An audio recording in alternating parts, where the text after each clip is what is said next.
சனியோடு சேரும்பொழுது நீச்சபங்க ராஜயோக அமைப்புகள் கிடைக்கும். ஆனால் அது பாபத்துவமான நிலையில இருக்கும். ஓகேங்களா? இதுல கூட நீங்க டிகிரி அமைப்புகள் பார்க்கணும். இப்ப சனிக்கும் சூரியனுக்கும் டிகிரி அமைப்புகள்ல அஸ்தகங்க அமைப்பே 15 டிகிரி. வணக்கம். நான் உங்கள் விக்கி ப்ரோஸ். நமக்கு ஜோதிட ஞானத்தை வழங்கிய ஆதித்ய குருஜி ஐயா அவர்களுக்கு நமது நன்றிகள். ஒரு கேள்வி, ஒரு விஷயம் சொல்லுங்க. அண்ணன், அனைத்து பிளானட்டுக்கும் நீச்சம் ஆகினால் நீச்சபங்க ராஜயோகம் முடியும். பட் சூரியனுக்கு அது முடியாது. சூரியன் வந்து நீச்சபங்க அமைப்புகள் முடியாது. ஏன்னா வீடு கொடுத்த சுக்கிரன் வந்து உச்சமாகுவது அப்படின்றது வந்து ஒரு பாசிபிள் இல்லாத ஒரு விஷயம் அப்படின்னு சொல்லியிருக்கீங்க. ஓகே. சூரியனுக்கு நீச்சபங்க ராஜயோகம் கிடைக்கும் உச்ச சனியோடு சேரும்போது. ஓகே, இதுல தான் சில பிரச்சனைகள் இருக்கு. உங்களுடைய கேள்விகள் வந்து எப்பொழுதுமே ஒரு தனித்துவமான கேள்வி. அந்த கேள்விய வந்து உண்மையிலேயே வந்து உங்களுடைய கேள்விக்கு ஒரு ரசிகன்னு கூட சொல்லலாம். கேள்வியினுடைய பார்வைகள் மிக நுணுக்கமா இருக்கும். அப்ப நீங்க என்ன கேட்கிறீங்கன்னா இந்த இடத்துல, சூரியனுக்கு வந்து நீச்சபங்க ராஜயோக அமைப்புகள் கிடைக்கணும் அப்படின்னா, சுக்கிரன் உச்சமாகணும். ஆனா சூரியனும் சுக்கிரனும் அவ்வளோ இடைவெளியாக இருக்க முடியாத கிரகங்கள் தானே அப்படின்னு. ஆமா. அதே நேரத்துல சூரியனுக்கு வேறு எந்த வழியில நீச்சபங்க ராஜயோக அமைப்புகள் கிடைக்கும்? சூரியன் சனியோடு சேரும் பொழுது நீச்சபங்க ராஜயோக அமைப்புகள் கிடைக்கும்.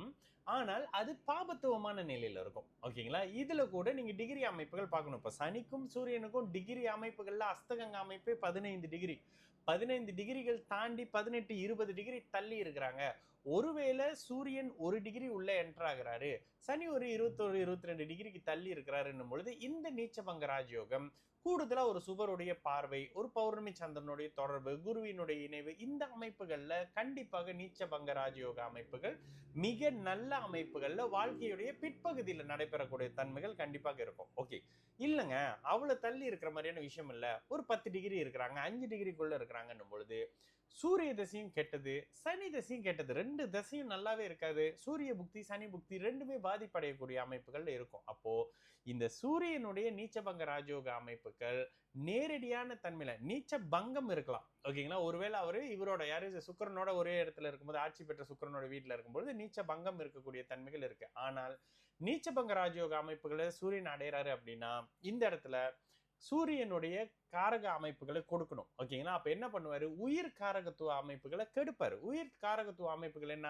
அப்பா இருப்பாரு, அப்பாக்கும் பிள்ளைக்கும் ஆகாது. பிள்ளை இருப்பாரு, பிள்ளைக்கும் அப்பாக்கும் ஆகாதுன்ற மாதிரியான, இது ஒரு மாதிரி சொல்லலாம். ஏன்டா இந்த பிள்ளையை பெத்தோன்ற மாதிரி பண்ணுவாரு. ஓகேங்களா? ஏன்டா இவருக்கு பிள்ளையா பிறந்தோன்ற மாதிரி பண்ணுவாரு. இதுதான் அந்த நீச்சபங்க ராஜயோகம். இதனுடைய நுணுக்க அமைப்புகள் இந்த மாதிரியான அமைப்புகள்ல பிறந்தவங்களுடைய ஜாதகத்தை போய் கேளுங்களேன். எங்க அப்பா இருக்காருங்க, ஊருக்கு இப்படிங்க அப்படிங்க, ஆனா எனக்குன்னு வரும்போது இதை இப்படி பண்ணுவாருங்க, பாருங்களேன் நீங்களே பாருங்களேன் என்ன யூஸ் இருக்கு அப்படின்னு தந்தையை குறையாகவும் குறைவாகவும் இந்த மாதிரி சொல்லக்கூடியவராக இருப்பாரு. ஆனா தந்தை பார்த்தீங்கன்னா கொஞ்சம் பெரிய ஆளா அப்படி இப்படின்ற மாதிரி இருக்கிற விஷயங்கள் இருக்கும்.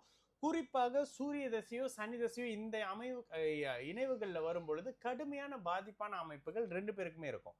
இல்லைங்க 9ஆம் அதிபதி நல்லா இருக்கிறாரு, சிம்மம் நல்லா இருக்குது அப்படின்னு வரும் பொழுது இந்த சூரிய தசையும் அந்த சனி தசையும் பிள்ளைகளை விட்டு தள்ளி வைக்கிறது, பிரிச்சு வைக்கிறது மாதிரியான சில விஷயங்களை பண்ணும். இது அவருடைய ஜாதகத்தில் அமைப்புகள்ல பிரதர். ஆனா இந்த விஷயம் செயல்படுதுன்றது தான் விஷயம். சரிங்களா? நான் உங்கள் விக்கி ப்ரோஸ். நல்லது நடக்கும், எல்லோரும் நல்லா இருப்போம். வணக்கம்.